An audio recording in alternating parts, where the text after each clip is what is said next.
Good afternoon to all of you. जैसा कि आप लोग जानते हैं, ऑफलाइन क्लास स्टार्ट हो गया है। बहुत सारे बच्चे आ चुके हैं, बस आप लोग का इंतज़ार है।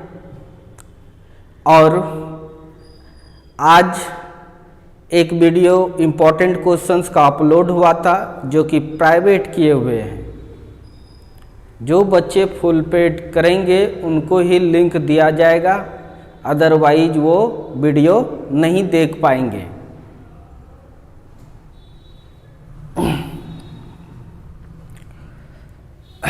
जिनको देखना होगा वो कॉन्टैक्ट नंबर पर कॉल करेंगे, उसको लिंक दिया जाएगा, अदरवाइज आप नहीं देख पाओगे। कुछ वीडियो छोड़ेंगे, कुछ वीडियो प्राइवेट रहेगा। तो चलते हैं, हम लोग स्टार्ट करते हैं नेक्स्ट क्वेश्चंस पर। क्वेश्चन नंबर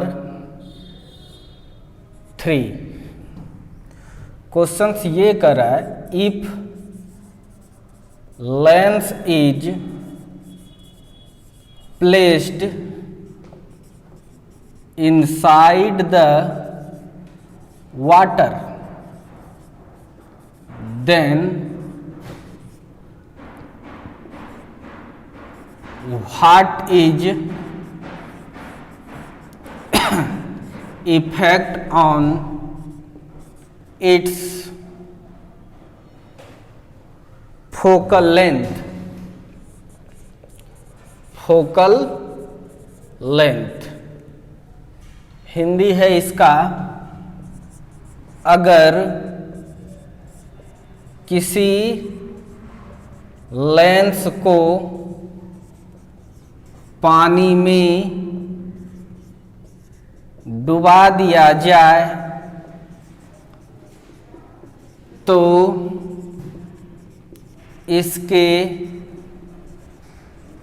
फोकस दूरी पर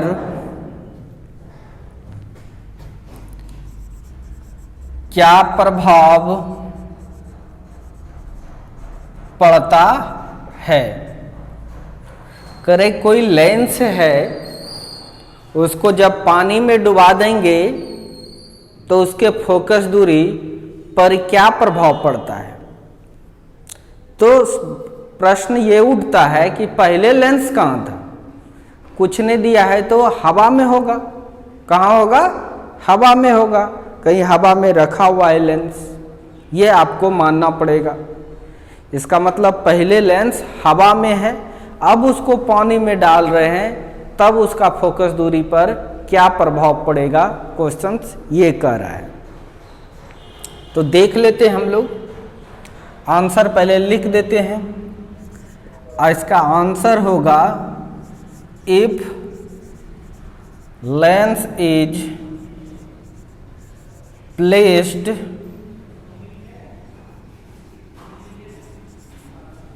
इन water then its focal length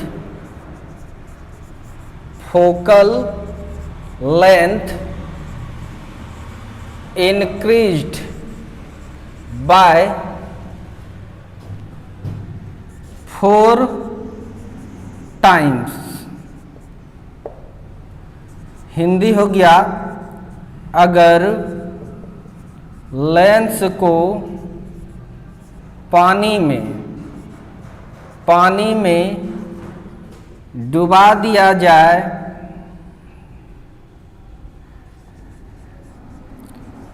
तो इसके फोकस दूरी 4 गुना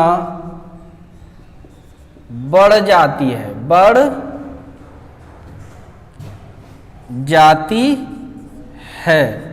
इसको अब हमको साबित करना है, डुबाकर हम लोग चेक करेंगे। चेक करने के बाद यह साबित करेंगे कि सच में पानी में डालने के बाद उसकी फोकस दूरी 4 गुना से बढ़ जाती है। तो अच्छी बात है, ध्यान से देखिएगा। इसको उतार सकते हैं, उतारिए। इन एयर, हवा में, लेंस कहाँ है अभी? हवा में। ये लेंस है,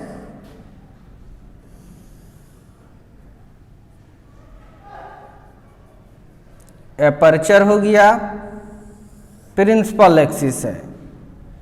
कोई रे पैरेलल आया, कहाँ मिलेगा? फोकस पर। कहाँ मिलेगा?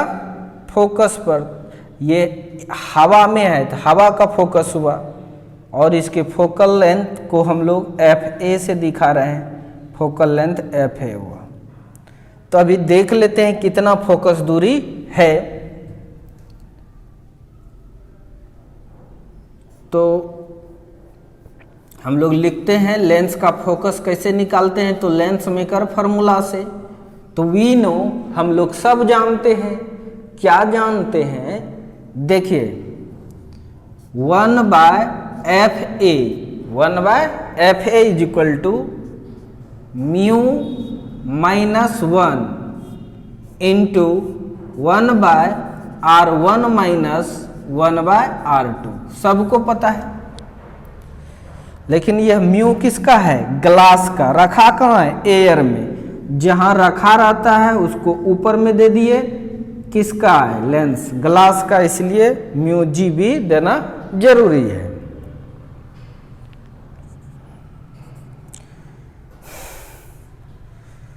तो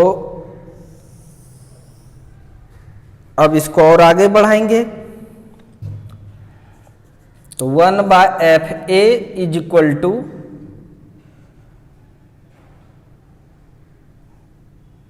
रिलेटिव रिफ्रैक्टिव इंडेक्स है, refractive index of glass with respect to air, refractive index of glass with respect to air है।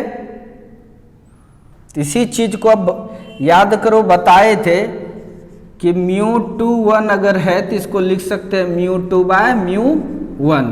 तो ये अगर ग्लास है और ये अगर एयर है तो μg/a लिख सकते हैं कि नहीं?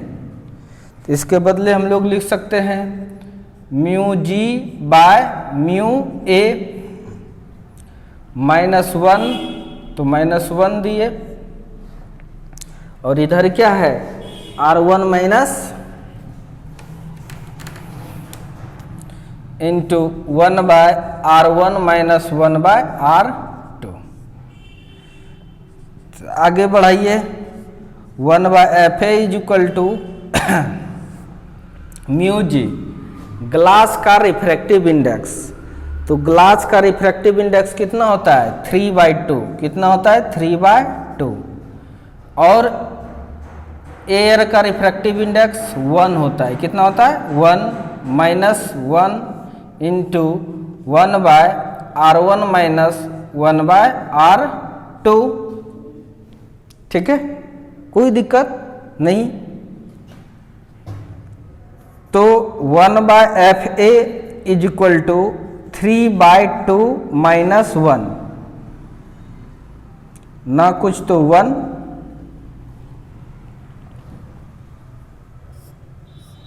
Into 1/R1 minus 1/R2। और आगे बढ़े, 1/FA is equal to LCM आएगा 2, तो 3 माइनस 2 हो जाएगा। 2 से डिवाइड किए, खत्म, 3, और फिर ये 1 से 2 बार में और 2 आ जाएगा, इंटू 1/R1 माइनस 1/R2। तो लिख सकते हैं 1/, आगे लिखते हैं इधर,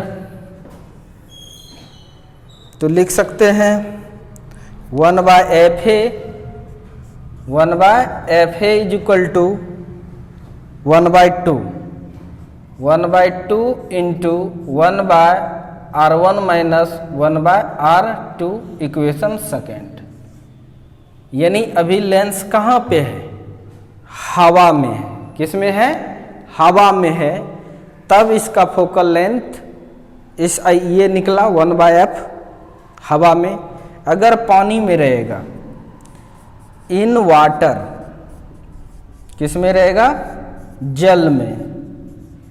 जल में रहेगा तब देखिए फोकस इसका FW इज इक्वल टू क्या होता है? μ-1, यही होता है ना, μ-1। लेकिन कहाँ पर है? पानी में है। और ग्लास का, जैसे ये है ग्लास का, तो ग्लास दिए, रखा कहाँ है? हवा में। तो ये है किस में? किसका? ग्लास का। रखा कहाँ है? फिगर भी बना लेते हैं। ये लेंस,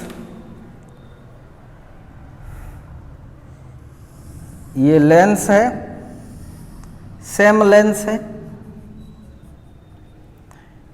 प्रिंसिपल एक्सिस हो गया। ये पानी में है। किस में है? ये पानी भरा है, इस पानी में है।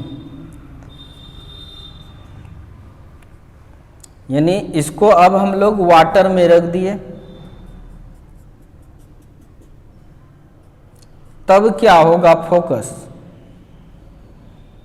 ये हो गया तुम आपका वाटर। तो देखिए पैरेलल रे जो आएगा, अभी तो इतना दूरी पर, अब इसका फोकस बढ़ जाता है। उस चीज को प्रूव करेंगे, 4 गुना से बढ़ जाएगा। कितने गुना से बढ़ जाएगा? 4 गुना से प्रूव करेंगे। ये जो फोकस हुआ, इस फोकस को F वाटर कहेंगे। और यहाँ से यहाँ तक का जो डिस्टेंस हुआ, इस डिस्टेंस को हम लोग FW कहेंगे, वाटर में फोकस दूरी।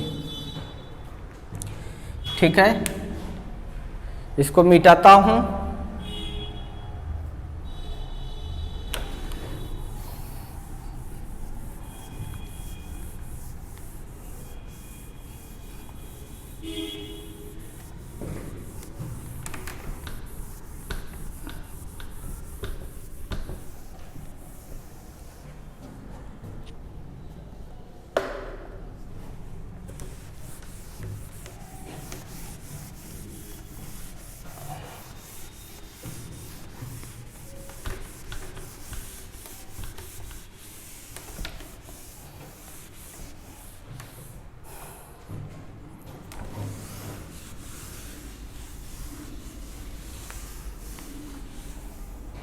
उसके बाद चलते हैं, पानी में है तो 1/FW is equal to mu, किस में है? पानी में। किसका है? ग्लास का है। -1 इंटू 1/R1 माइनस 1/R2। ठीक है, आगे बढ़े। 1/FW इज इक्वल टू, इस चीज को लिख सकते हैं μg/μW -1 into 1/R1 minus 1/R2। 1/FW is equal to refractive index of glass. Glass का रिफ्रैक्टिव इंडेक्स कितना होता है? 3/2। कितना होता है? 3/2। इधर लिख देते हैं, याद करना। रिफ्रैक्टिव इंडेक्स एयर का 1 होता है, रिफ्रैक्टिव इंडेक्स ग्लास का 3/2 होता है, रिफ्रैक्टिव इंडेक्स वाटर का, या इसको 1.5 कर सकते हैं, इसको 4/3 कहते हैं, मतलब 1.66। डायमंड का 2.4 होता है। ये सब हम लोग पढ़ चुके हैं। तो वाटर का रिफ्रैक्टिव इंडेक्स कितना जगह? 4/3। इसका मतलब नीचे 4/3, 3 ऊपर चला जाएगा। -1 इंटू 1/R1 माइनस 1/R2। तो 1/FW is equal to 3/9/8 minus 1 into 1/R1 minus 1/R2। 1/FW is equal to, LCM ले लो, 8 LCM 9 - 8 into 1/r1 minus 1/r2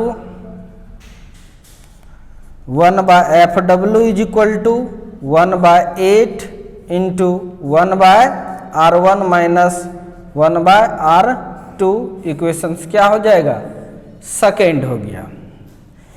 यानी जब पानी में रखे थे तब उसका फोकल लेंथ का रेसिप्रोकल था 1/2 इंटू 1/r1 माइनस 1/r2।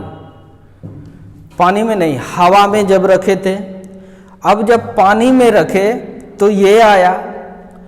अब हमको क्या निकालना है कि हवा में और पानी में बढ़ जाता है, तो ये साबित करना है कि पानी में जाएगा तो बढ़ जाएगा। इसका मतलब इसको कंपेयर करना पड़ेगा। तो हमने क्या किया, डिवाइड कर दिया, divided equation first by second. First equation है 1/fa, डिवाइड करेंगे सेकेंड से। तो डिवाइड जब करेंगे को अगर हम मल्टीप्लाई लिखेंगे तो ये ऊपर चला जाएगा, FW by 1 is equal to, ऊपर में क्या है 1/2 into 1/r1 minus 1/r2 bye यहाँ पे 1/8 इंटू 1/r1 माइनस 1/r2। तो ये और ये कैंसिल,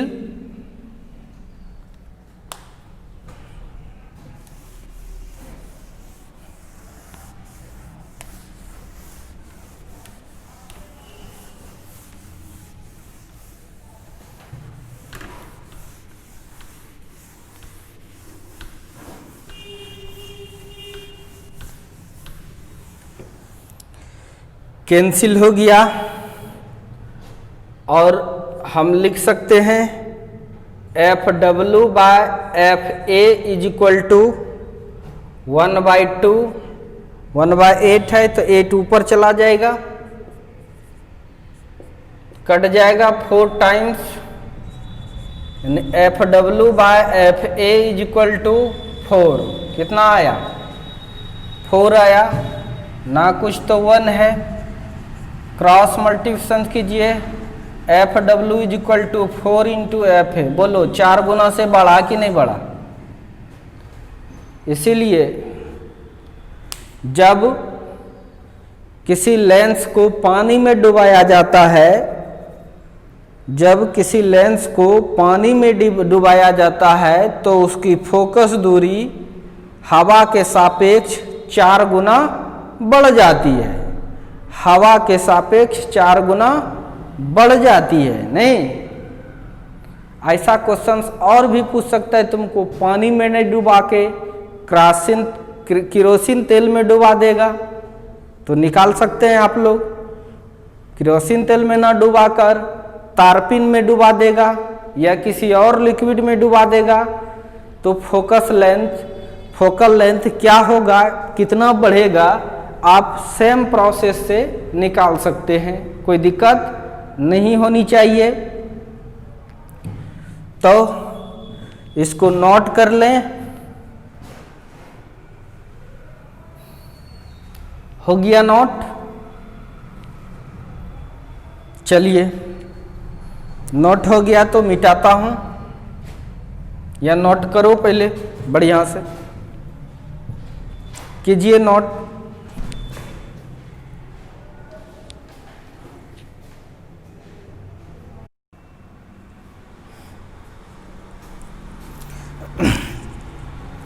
चलिए, अच्छी बात। अब नेक्स्ट क्वेश्चंस पर चलते हैं हम लोग। नेक्स्ट क्वेश्चंस आपके सामने प्रस्तुत है। क्वेश्चंस ये है कि व्हाई स्टार इज ट्विंकल, तारा क्यों टिमटिमाता है या चिमचिमाता है। तारा आसमान में दिन में चमकता है क्या? नहीं। कब चमकता है? रात में चमकता है। तो आसमान में तारा क्यों चमकता है इसके पीछे का क्या रीजन है? What is reason behind this phenomena? इस फिनोमिना के पीछे का क्या रीजन है, ये बताना है आप लोग को। क्या बताना है कि तारा क्यों टिमटिमाता है या तारा क्यों चिमचिमाता है। देखते हैं, तारा हम लोगों से बहुत दूर है कि बहुत नजदीक है? आंसर क्या है? तारा हम लोगों से बहुत दूर है, सन से भी दूर है। जबकि सन यहाँ से 1500 करोड़ किलोमीटर डिस्टेंस पर है, उससे भी ज़्यादा डिस्टेंस पर स्टार है, तारा है। देखिए, एक स्टार है, ये स्टार है। देखते हैं किसे तारा क्यों चमकता है। तारा से बहुत सारे लाइट निकलेगा। किसी एक लाइट पर कंसीडर कीजिए, किसी एक रे पर कंसीडर कीजिए। आया, जब पृथ्वी के नजदीक आएगा तो अर्थ के एटमॉस्फेयर वायुमंडल में प्रवेश करेगा। वायुमंडल में डिफरेंट लेयर है। जैसे नीचे रहेंगे तो ज़्यादा रहता है डेंसिटी एयर मॉलिक्यूल्स का। ऊपर जैसे जैसे जाते हैं अपने वायुमंडल, पृथ्वी के सरफेस से अपने उस सरफेस से ऊपर वायुमंडल में जैसे जैसे आगे बढ़ते हैं, पृथ्वी के सरफेस से ऊपर जैसे जैसे बढ़ते हैं कि एयर मॉलिक्यूल की डेंसिटी कम हो जाता है। यानी ऊपर विरल माध्यम और नीचे संघन माध्यम होगा। तो बहुत सारा लेयर बनेगा, बहुत सारा हमारा ही एटमॉस्फेयर का लेयर बनेगा, बहुत सारा हमारे ही एटमॉस्फेयर का बहुत सारा लेयर बनेगा। अब जैसे यहाँ पर आया हमारे एटमॉस्फेयर में, तो अब रे किधर जाएगा? नॉर्मल खींचे, रेयर से डेंसर में जाएगा। गाड़ी चला के देखिए, रेयर से जैसे ही डेंसर में चक्का जाऊं, नॉर्मल की ओर झुकेगा। तो थोड़ा झुका, फिर झुकेगा, फिर झुकेगा, इस तरह से।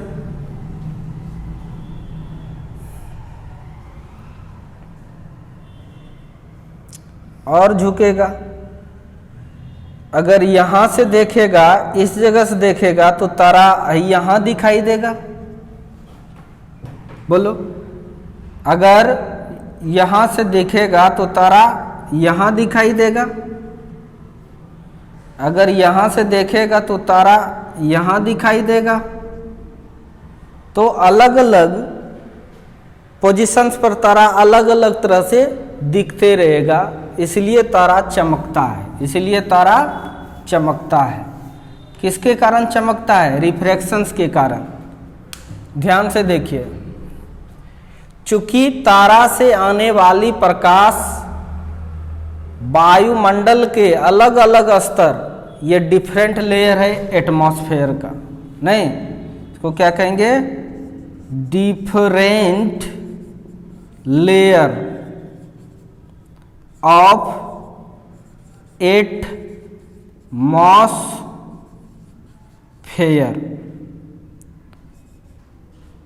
वायुमंडल का विभिन्न स्तर। ठीक है।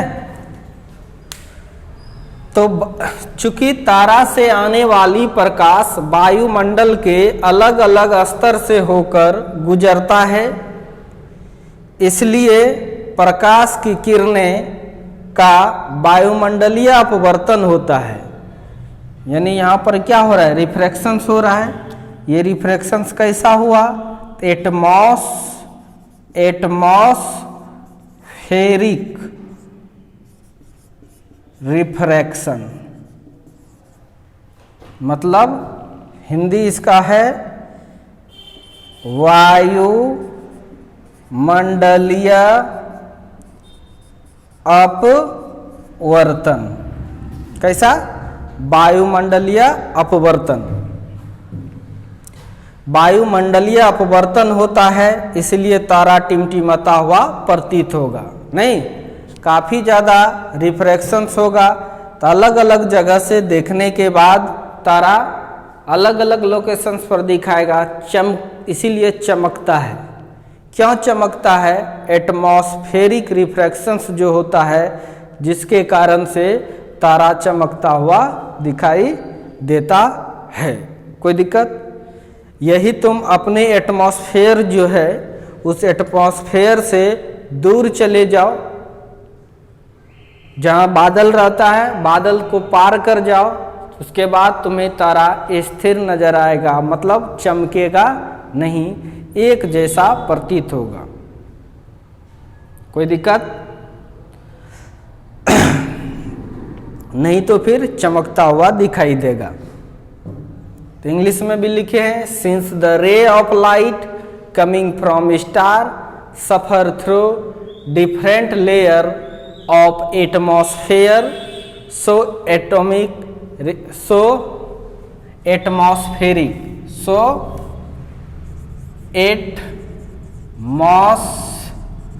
Atmospheric refractions take place and hence star is twinkling। इसको नोट करें, समझ में आ गया तुम्हें तारा क्यों चमकता है, जल्दी से नोट करें फटाक से। नेक्स्ट क्वेश्चन लिख रहे हैं।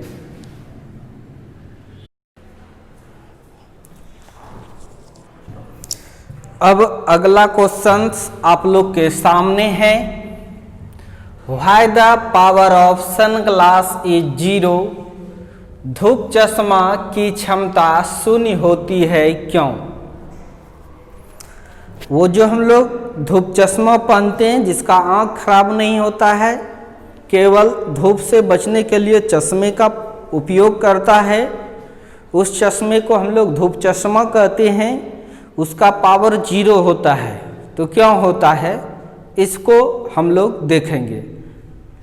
आपको पता है चश्मा कंपनी बनाने वाले एक फार्मूला रखता है जिसको लेंस मेकर फार्मूला कहते हैं, उसी फार्मूला के अकॉर्डिंग वो लेंस बनाता है।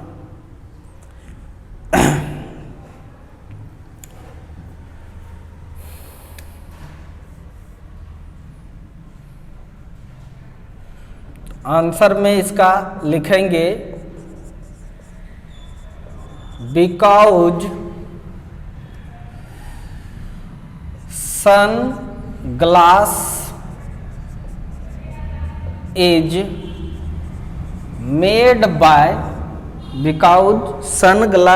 made by convexo-concave lens whose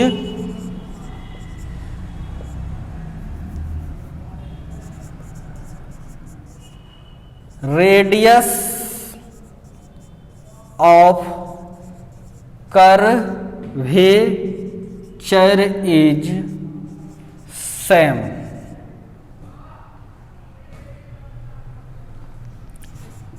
due to which power of sunglass becomes zero. मतलब है आंसर में लिखेंगे क्यों पूछ रहे हैं, तो कहेंगे क्योंकि धूप चश्मा बराबर वक्रता त्रिज्या वाले उत्तलो अवतल लेंस से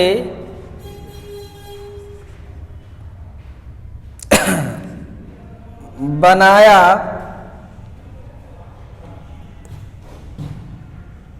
जाता है, जिसके कारण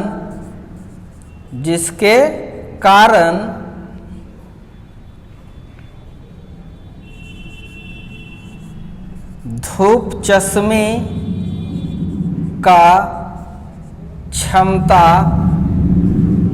शून्य हो जाती है। देखते हैं कैसे। यानी धूप चश्मा जो है वो कॉन्वेक्स हो गया, उठा हुआ है,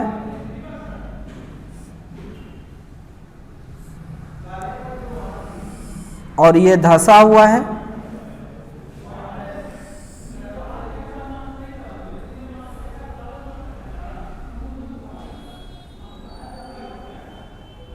ये उठा हुआ, ये धंसा है, ये पोर्शन कॉन्वेक्स हो गया और ये पोर्शन कॉन्केव हो गया। इस लेंस को, इसका जो वक्रता त्रिज्या है R1 और इसका जो है R2, यानी R1 और R2 दोनों क्या होगा, बराबर। अगर लाइट इधर से जाएगा तो इसका रेडियस भी इधर बनेगा, इसका भी, ये भी टेढ़ा है तो इसका भी रेडियस इधर ही बनेगा।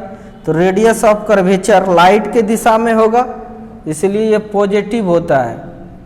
नहीं, कैसा होगा, इसके बदले, चूंकि दोनों बराबर है इसलिए इसके बदले R का दिए, और ये क्या होता है, पॉजिटिव। क्या होगा, पॉजिटिव होगा। दोनों R1 भी पॉजिटिव होगा और R2 भी पॉजिटिव होगा। तो अब हम लोग 1/f is equal to focus, one by focus को पावर कहते हैं। क्या लिख सकते हैं, mu -1 into 1/R1 minus 1/R2। 1/f को कहेंगे पावर, म्यू -1, ये भी R है, माइनस ये भी R है, ये 0 हो जाएगा। 0 से किसी भी संख्या में भाग देने पर 0 हो जाएगा। डायोप्टर पावर का यूनिट है, क्या हो जाएगा, 0 डायोप्टर। इसीलिए लिखे हैं क्योंकि धूप चश्मा बराबर वक्रता त्रिज्या वाले उत्तलो अवतल लेंस से बनाया जाता है, जिसके कारण धूप चश्मे का क्षमता शून्य हो जाती है। क्षमता शून्य हो जाती है। अब जब क्षमता शून्य हो गया तो अब पहनेगा, धूप में पहनकर घूमेगा तो उसका आँख खराब नहीं होगा, नहीं तो आँख खराब हो जाता। क्यों नहीं होता, तनिक सोचिए। जिसका आँख खराब नहीं है वो पावर वाला चश्मा पहन लेगा तो फिर गड़बड़ हो जाएगा ना, तो उसका आँख खराब होना तय है। ठीक है, इसीलिए चश्मा बनाने वाले कंपनी क्या करता है, सबसे पहले धूप चश्मा अगर बनाना है तो उसको उत्तलो अवतल लेंस, कौन सा लेंस, उत्तलो अवतल लेंस लेता है वो, और दोनों का रेडियस ऑफ कर्वेचर बराबर कर देता है, जिसके कारण पावर उसका 0 आता है। ठीक है, तो इसको नोट कीजिए, फिर नेक्स्ट क्वेश्चन लिखते हैं।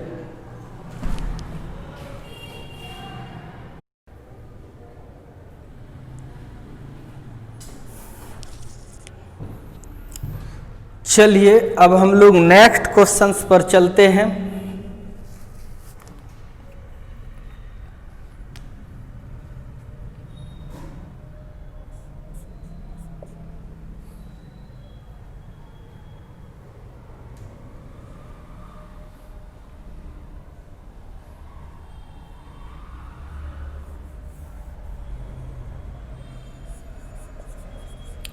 How many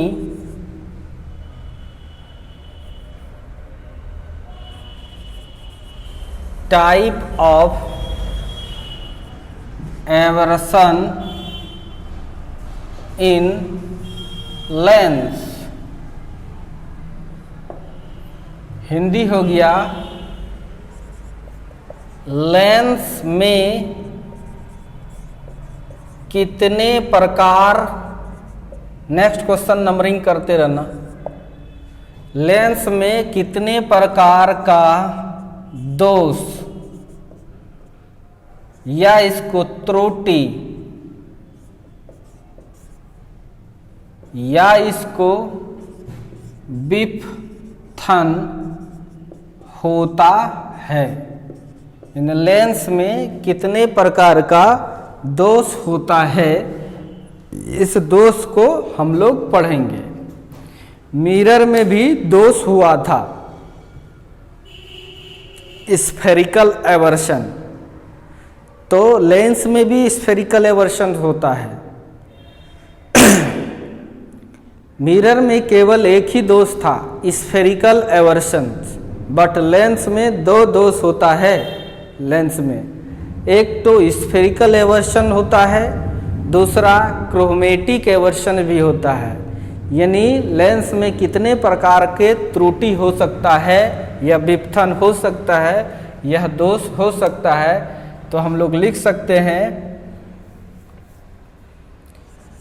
in lens there are two types of aberration. Lens में दो प्रकार का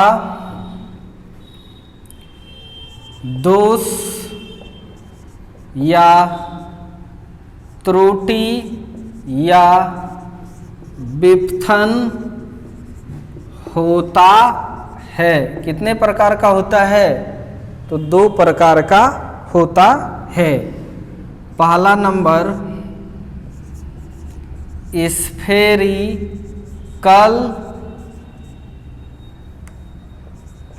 एवर्शन, इसको कहते हैं गोलीय विपथन या त्रुटि या दोष। ठीक है, ये वाला दोष मिरर में भी हुआ था, लेकिन ये सेकेंड वाला जो दोष है ये मिरर में नहीं होता है। इसको कहते हैं क्रोमेटिक एवर्शन, मतलब होता है वर्णीय जो कहो दोष, विपथन, त्रुटि। तो लेंस में कितने प्रकार का दोष होता है? तो लेंस में दो प्रकार का दोष होता है, एक स्फेरिकल एवर्शन और दूसरा क्रोमेटिक एवर्शंस। स्फेरिकल एवर्शंस मिरर में भी होता है और लेंस में भी होता है, कोई दिक्कत नहीं। स्फेरिकल एवर्शन मिरर में भी होता है, लेंस में भी होता है, लेकिन क्रोमेटिक एवर्शन केवल और केवल लेंस में ही होता है। ठीक है,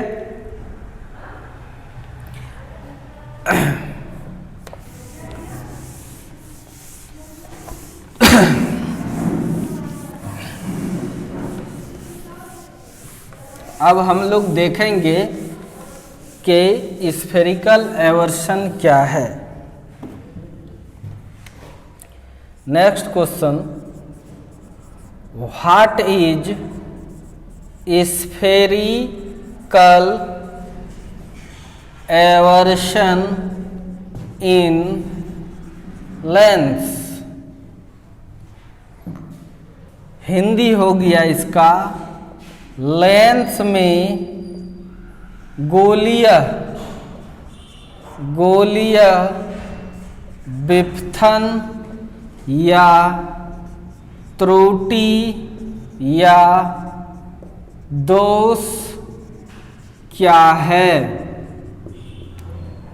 ठीक है। तो देखिए जिस तरह से मिरर में हुआ था उसी टाइप से हुआ था। मिरर में देखिए, मिरर का बताते हैं। जैसे ये कोई मिरर है, ये इसका प्रिंसिपल एक्सिस है। कोई रे आया, एक रे यहां से ये लिए, एक रे एकदम प्रिंसिपल एक्सिस के नज़दीक से है, ये भी रे प्रिंसिपल एक्सिस से नज़दीक से है।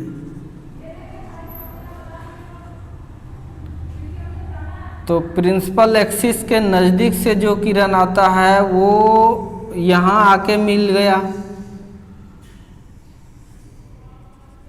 इस किरण को कहते हैं, जो प्रिंसिपल एक्सिस के नज़दीक किरण रहता है उसको कहते हैं पारा एक्सियल रे। क्या कहते हैं इसको? पारा एक्सियल रे। और दूर में जो है उसको कहते हैं मार्जिनल रे। क्या कहते हैं? दूर में जो है उसको मार्जिनल रे। तो ये पारा एक्सियल रे का फोकस यहाँ पर आ गया और मार्जिनल का फोकस यहाँ पर बन जाता था। तो दोष है कि नहीं? मिरर या लेंस में एक ही फोकस होना चाहिए, नहीं तो दो दो फोकस हो जाएगा तो इमेज दो दो जगह बना देगा। तो दोष हो गया इसका। तो इसी दोष को हम लोग कहे थे स्फेरिकल एवर्सन इन मिरर। लेंस में देखेंगे हम लोग। कहाँ देखेंगे हम लोग? लेंस में देखेंगे। इसका हिंदी होता है उपाक्षीय किरण। उपाक्षीय किरण यानी पारा एक्सियल का क्या होता है? उपाक्षीय किरण। जबकि मार्जिनल का रे का क्या होता है? उपांत किरण। क्या होता है इसका हिंदी? उपांत किरण। तो इसका डेफिनेशंस लिखाए थे मिरर वाला केस में। जब पारा एक्सियल फोकस और मार्जिनल फोकस एक ही बिंदु पर नहीं बनता है तब उसे गोलीय विपथन मिरर में कहा जाता है। तब उसे मिरर में गोलीय विपथन कहा जाता है। जब उपाक्षीय किरणें और उपांत किरण एक ही बिंदु पर नहीं मिलता है तब इसे, अगर ऐसा दर्पण में हुआ तो कहेंगे दर्पण का गोलीय विपथन कहते हैं। अगर ऐसा लेंस में हुआ तो लेंस के गोलीय विपथन कहते हैं। तो हमको चलो यहाँ लेंस में चैप्टर है तो हमको लेंस पढ़ना है। ये रिकैप कर दिए, पीछे पढ़ाए हैं ये। तो लिखेंगे, सेम आंसर इसका भी है। When paraxial rays and marginal rays does not meet at a point on the principal axis, then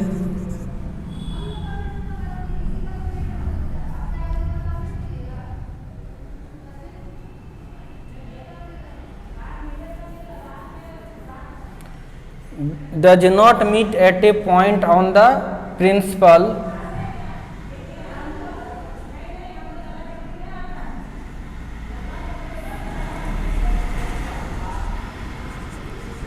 spherical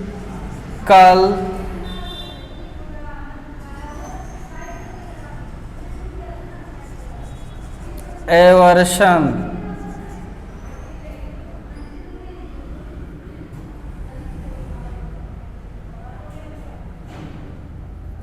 या then it is called spherical eversion, then it is called spherical eversion in length। जब उपाक्षीय किरणें एवं उपांत किरणें मुख्य अक्ष पर एक ही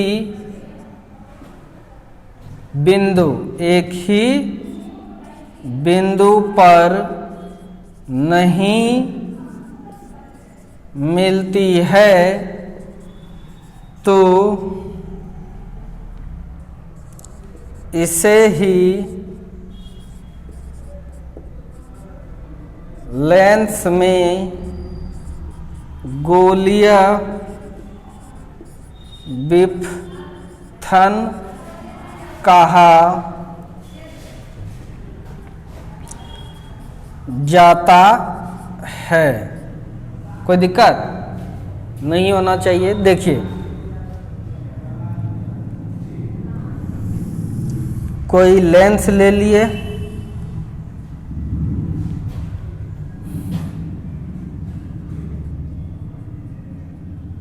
aperture हो गया,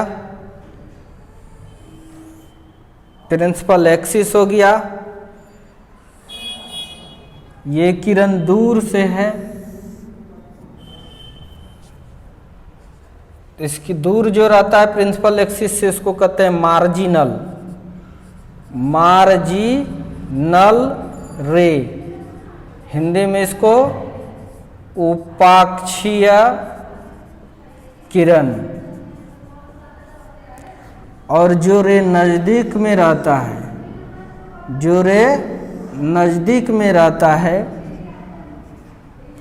इसको कहते हैं पारा एक्सियल रे। हिंदी में नाम है उपांत किरण।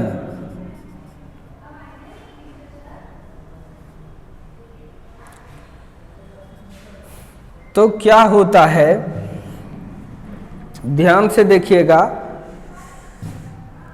तो ये तो ज्यादा कर्व में आके गिरता है, इसलिए इसको थोड़ा जल्दी मोड़ देता है, इसको थोड़ा जल्दी मोड़ देता है। और यहाँ पर यह जो फोकस बन गया, ये फोकस हो गया मार्जिनल फोकस। क्या हो गया? ये marginal focus FM।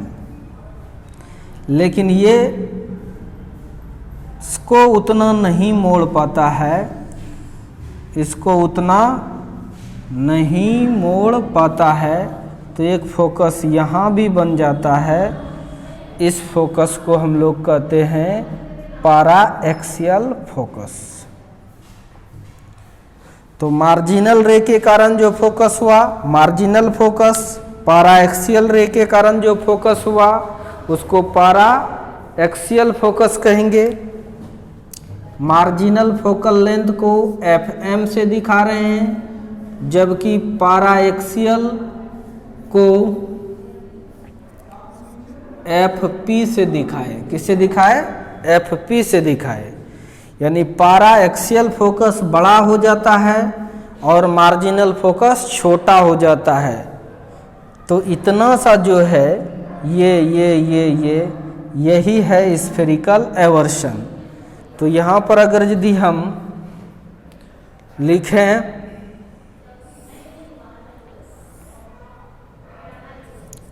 Spherical aberration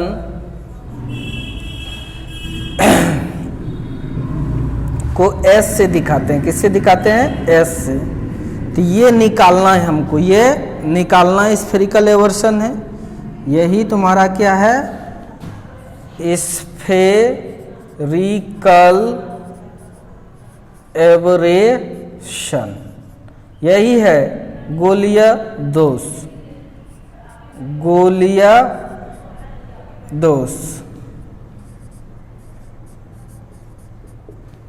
ठीक है, तो कैसे निकलेगा, ये पूरे में इतना घटा देंगे, यानी एफ पी में एफ एम घटा देंगे, तो यानी spherical aberration is equal to हो जाता है paraxial focal length minus marginal focal length. Note करो,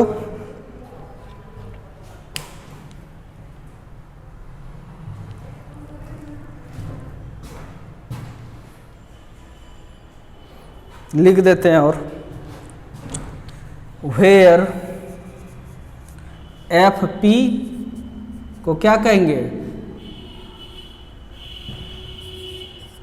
पारा एक्सियल फोकल लेंथ,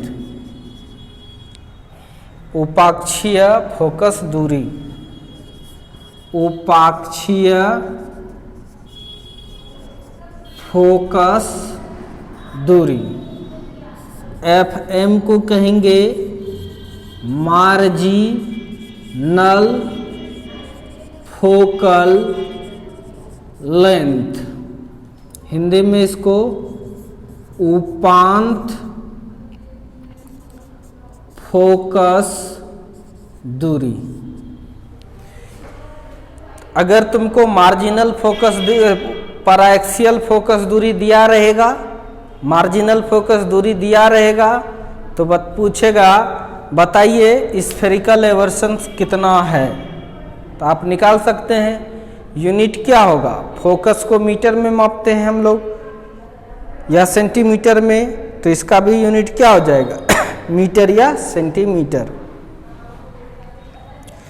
स्फेरिकल एवर्सन्स का यूनिट क्या हो जाएगा, यूनिट मीटर, क्या हो जाएगा मीटर, चूंकि फोकस मीटर में, ये भी मीटर में मीटर घटा तो मीटर ही आएगा। ठीक है, तो लिखिए। अब हम लोग फिर पढ़ेंगे क्रोमेटिक एवर्सन।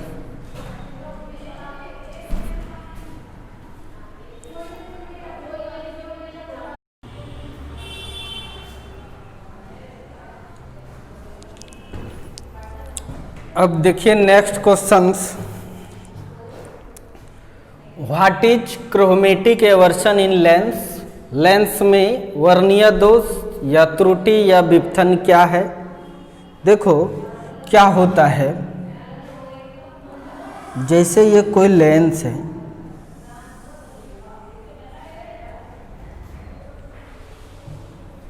लेंस का ये एपर्चर है,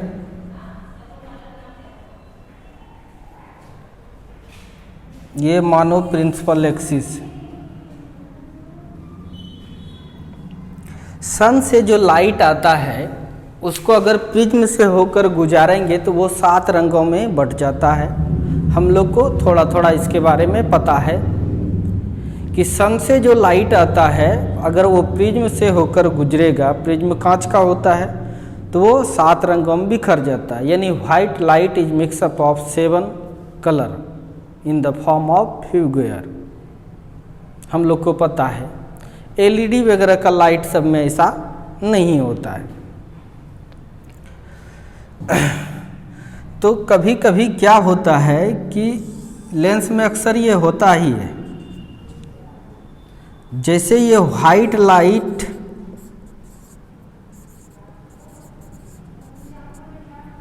हिंदी इसका क्या हो गया, श्वेत प्रकाश, जैसे इसमें जाएगा कि 7 रंगों में बट जाता है। अब हम लोग को पता है अलग अलग रंगों का वेव लेंथ अलग अलग है, यानी रिफ्रैक्टिव इंडेक्स अलग अलग है, तो रिफ्रैक्टिव इंडेक्स के हिसाब से तुम रे मुड़ता है।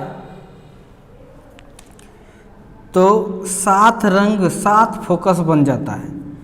अगर रेड यहाँ पर आया तो वायलेट यहाँ पर आ जाता है। उसी टाइप से इधर से भी लिए तो वायलेट यहाँ पर मिला तो रेड आके यहाँ पर, तो ये जो फोकस बना रेड कलर का और ये जो फोकस बना वायलेट कलर का, तो इतना दूर जो हो गया एफ वायलेट का हो गया और यहाँ से लेके यहाँ तक जो हुआ ये फोकल लेंथ रेड का हो गया।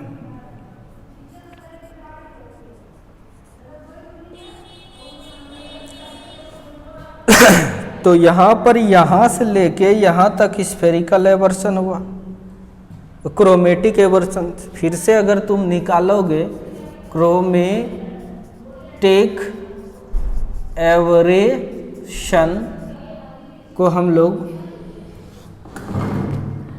क्रोमेटिक एवर्शन निकालेंगे हम लोग, सी से दिखा रहे हैं तो क्या आ जाएगा बताइए, एफ आर माइनस एफ भी,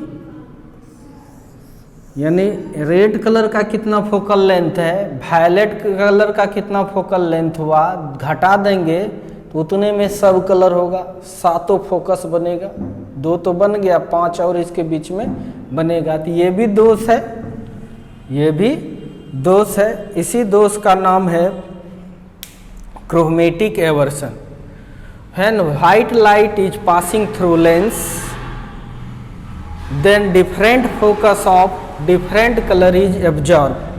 Then different focus of different color is absorbed on the principal axis.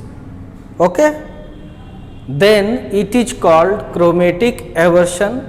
जब श्वेत प्रकाश लेंस से होकर गुजरता है तो अलग अलग रंगों का अलग अलग फोकस मुख्य अक्ष पर बनती है, इसे ही वर्नियर दोष कहते हैं। नहीं तो तुम्हें समझ में आ गया वर्नियर दोष। इसका रेमेडीज भी है, उपचार, वर्नियर दोष के उपचार। तो पहला उपचार क्या है, bye combination of convex and concave lens.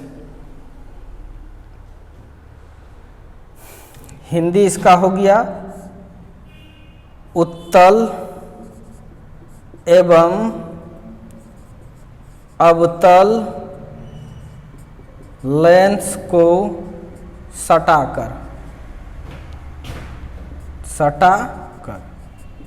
सटाकर एक उत्तल लेंस और फिर बगल में अवतल लेंस दोनों को सटा के रख देंगे, इसका उपचार हो जाता है।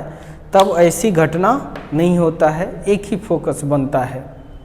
दूसरा, by using different refractive index of both lens, अलग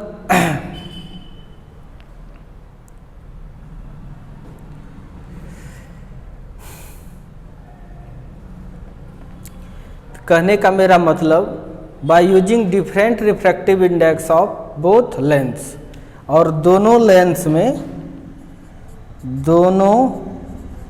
लेंस में अलग अलग अपवर्तनांक का उपयोग करके। ठीक है, बस आज इतना ही, फिर मिलते हैं कल और इम्पोर्टेंट क्वेश्चंस कुछ बताएंगे।